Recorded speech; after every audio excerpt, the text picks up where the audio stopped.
welcome back to the Silent Defender. So far we have been working with disk forensics, like acquiring disk data like we did in the previous video using a USB. But today we are stepping out into something much more powerful, memory forensics. Disk tells you what was, memory tells you what's happening right now, and that changes everything. Memory acquisition means capturing a snapshot of RAM from a running system. RAM is called volatile because it exists only when the system is on. During shutdown, restart, or a crash, everything is gone. Now, what lives in RAM?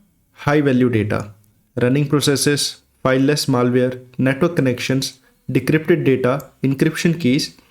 So, disk shows history and memory shows truth in the moment. And if you shut down the system first, you lose memory forever, no second chance. So in this tutorial, we will use the FTK Imager to capture the memory, and the sole purpose of this tutorial is for memory acquisition, and we will do the investigation on that memory in the later part of this series. So we will follow this flow. We will have a target virtual machine from which we will capture some RAM, then we will save it to a USB and then move it back to our forensics VM that we set up in our DFIR lab. So before we start, let's open our forensic VM first. So our forensic VM is up and running in this. Let's see, we have connected a USB drive, which we will use in this tutorial to capture the RAM. Since we have an FTK Imager installed on this machine, we will go to C, Program Files, and copy the FTK Imager and paste it in the USB. Okay. So now our tool is set up.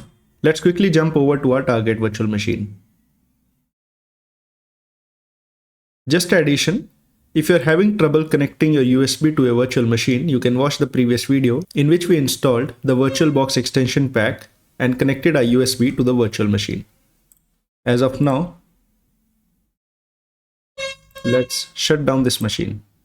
We will go to our target VM, go to settings, USB, and in the 3.0, let's add our SanDisk and start this machine.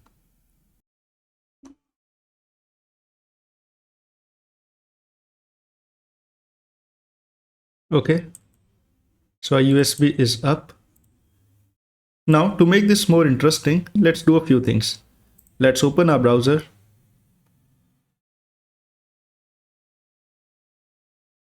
Visit few websites.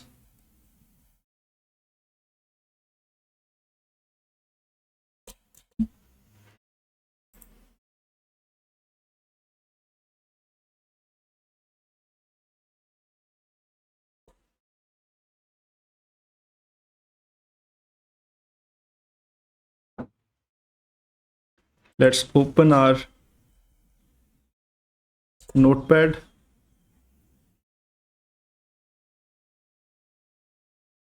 And let's type password @ 09876543221. And let's run some few applications. What do we have here? Let's run Outlook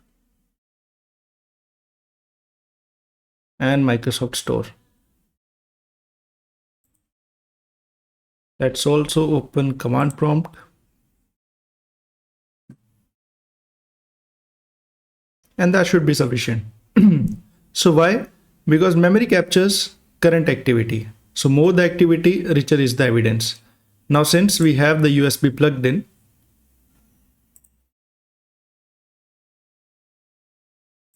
we can open the FTK Imager.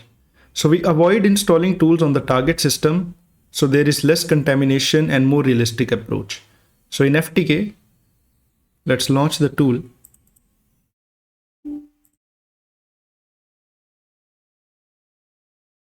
Here we are. So we go to File and then we go to Capture Memory. For the destination, let's directly use the USB drive. Let's make a new folder of evidence. and include the page file and create AD1 file. So both these steps are optional, but they provide some additional information. So let's start capture memory. So what is happening right now is FTK is reading RAM sequentially. It creates a raw dump and there is no analysis as of now, it's just a capture. And by the end of this, we will be getting a .mem file, .memory file.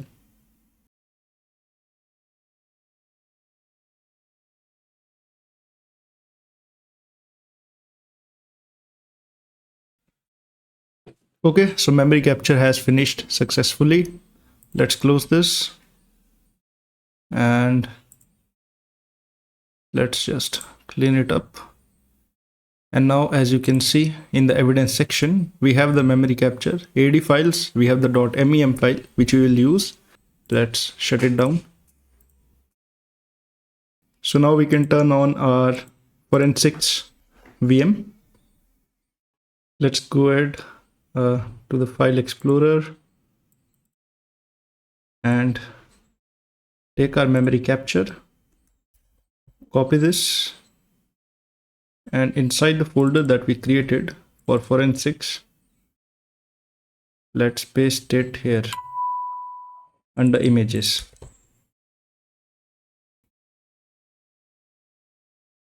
Okay, so we have the memory capture on our forensics virtual machine.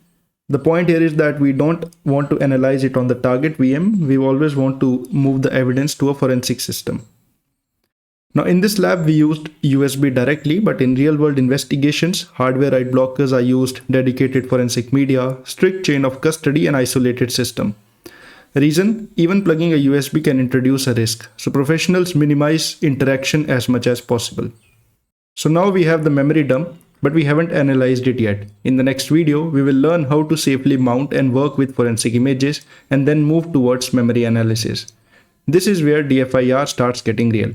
Until then, like, share and subscribe to secure your feed, and I'll see you in the next one. Keep defending.